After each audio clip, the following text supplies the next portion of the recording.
And we're back with another video. Right now I'm about to show you that how we do accra Trinidadian style.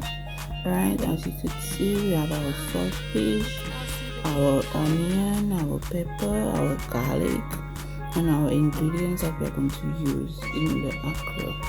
Okay, stay tuned, and please don't forget to like, share, comment, and subscribe to my YouTube channel for bigger, better things to come. Right, thank you.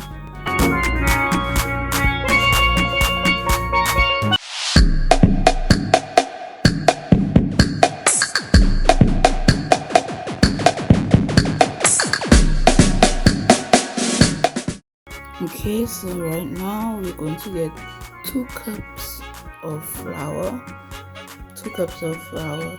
and then after getting our 2 cups of flour, then we're going to be adding our ingredients.